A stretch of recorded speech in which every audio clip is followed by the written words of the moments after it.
I'm out of Greenfield. My chapter was number 26, Yahoo. It was the chapter where Captain Kong rode the bomb down and it went off. It was really short, but I tried to make do with it. This is some process work for Kong's head. Messing around with colors and facial features. That's not my final color at the end, but that's... I thought about adding a chin in one of them. It looked kind of cool, but it was just extra work that I didn't really add in at the end. That was like I came back to it later. I was like, oh, that chin looks kind of cool, but I didn't want to add it in the rest of the slides. So. This is some body stuff that I did. This is the beginning of the first scene that I did, where he's on top of the bombs trying to open the bomb bay doors. I tried to make him look tired, and then this is some work on the bomb. I messed around with both of the bombs. The first one I tried was there, but I didn't like the big thing. I went back and watched the scene, and it was actually just the tails. So I changed it to that, and I added in the handle. I put the arcs in the back to show that he's in like the actual like plane, to show kind of like it's in a cylindrical plane. And then these are the doors, and this was just kind of outside, so I kept it the other color. I didn't know at this point which colors I wanted, so I put all three sets of colors I liked in the scene, and I think I ended up choosing the blue and red here for the rest of the scenes. Just because, like we talked about, it's the colors of the Air Force and USA, rather than just like Navy or not Navy. Army. There you go. Yeah. This is some process work for my this is my final first scene. This is process work for my plane in the second scene. I based it off of this picture in front of a B-52. I only had like this, like there was a split second in the scene where this guy was just like, oh, where's Captain Kong? It was like only a second, but he was like the only other guy in my scene. I needed two characters. So I added him in there, poking out. Like, he's really shocked looking, like, oh, where'd Captain Kong go? Because I added Captain Kong. And the actual guy, they're like, oh, where'd Captain Kong go? I didn't do this because of this reason, but he's actually an African-American man.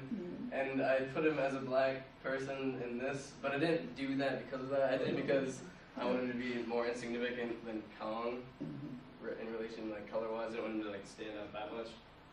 And I did this a split scene where this was actually happening, and I added in what Kong is feeling like. The whole time I was watching this, it's kind of like Kong's storyline. He's like running a race or a marathon. Like, he just wants to get there and drop this bomb. So I depicted him as finishing a race, and he's got, you know, his number one bomb, like just the one bomb had to go off. So there's that. I think this is my final second scene. And for my third scene, so since my first scene was like all what was actually happening, and this one was like half what's actually happening and what's half what he's thinking. The third one, I kind of went like full what's he thinking. I was working on the actual atomic bomb look, or the mushroom cloud, and basically he's dead, but in his mind, he's thinking he's number one, right? Like, he did this, he's the man. But in reality, he's this guy who just was an ignorant soldier, and he started this war with the world and basically destroyed the world. Like, in everybody else's eyes, he's physically the guy who started this thing because he was such a good soldier, which is a good thing and a bad thing. But so to show basically everyone else's, you know, kind of disappointment in the fact that he didn't know. I liked the Coca-Cola machine by Zach, right? And like how you added the facial expressions to it. So I added some facial expressions to the atomic bomb. And you don't know how many times, like, we switched this. I had like 4 guys with me, like, making different faces with him to show disappointment. And it's really hard to show disappointment in the mushroom club. So this is what I ended on. This is my final third slide. So.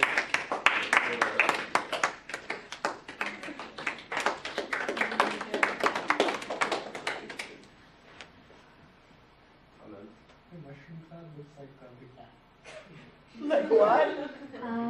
It does look like Grumpy. Oh, it does look like Grumpy Cat. Is that a good thing? Or Except that the Grumpy Cat's eyes would be closed more, but that's, yeah. Go back to the first slide. I like the choice of colors on this one, especially out of the doors. It's red, almost look like hell. Like, Mhm.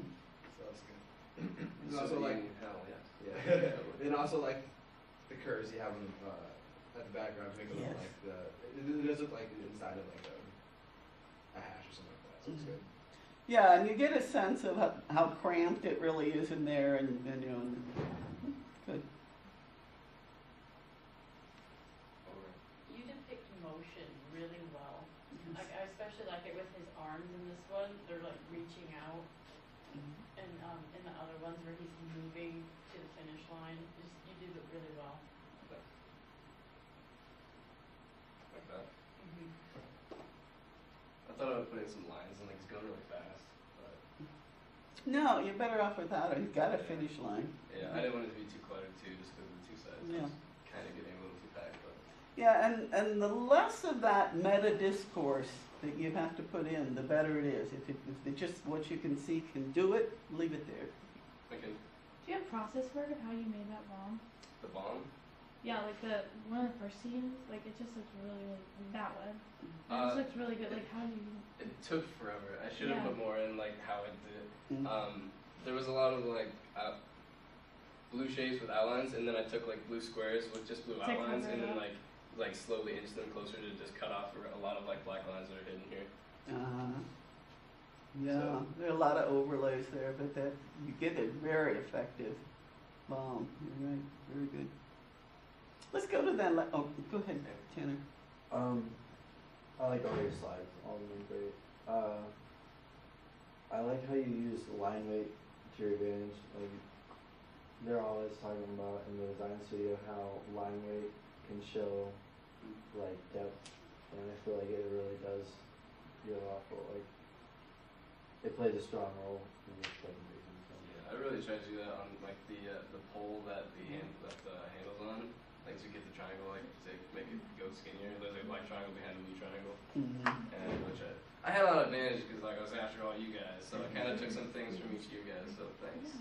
And you know, that's what we expect that to happen. And that's why the last presentations have to be really good, like this one, because you do have some advantage, but this is a very good presentation. And it's important to show that you've learned from what other people have done. If you're one of the last presenters, you don't want to make mistakes that people have helped them correct, and then you to make the same mistake. So you want to show you've learned. Sure. I think just move the line of like the hatch thing like off the edge of the side of the bottom things. Like the touch. That's just like my Yeah, the touch point there. I love your hat. That's good. It reminds me of. Did you have 183 last semester? Yeah. Did you remember the Upside Down comics? Adventure. Oh yeah, Oh, yeah. yeah. Yeah, Old Man Buckaroo or something like that. It's Yeah, not- I'm a buggeroo and this. It's, I don't know. Something else. Yeah, it's just like for some reason that one. Oh yeah. It just like I don't know that how it reminds me of it. Let's go to the last scene real quickly here. We're gonna run out of time, but okay. The one thing about this, you were talking about how he's, he's so proud. He's Mr. Military guy, and he's, done this, and all we're doing is ending the world. Remember this: he really is the most decent character in the thing.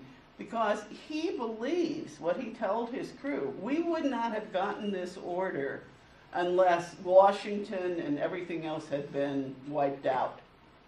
Yeah. So he doesn't realize at all that he's starting the end of the war. He's not and actually, if we want to go to the guilt, that we have to go all the way back to Jack the Ripper. But he, in his mind, the world is already going to end when he's doing this because they've already bombed the U.S. but they will complete their mission as their last act on Earth. Because sometimes people say, well, why on Earth, would anybody do this suicide mission here? Well, he thinks the world's going to end anyway, but he's going to finish it properly. Everybody's going to go down at once. That's what I had it behind it. And you could and this was supposed to be he is a hero to himself. Like he believes it, but then in reality, Yes. bad situation. Good job. Very good. Thank you.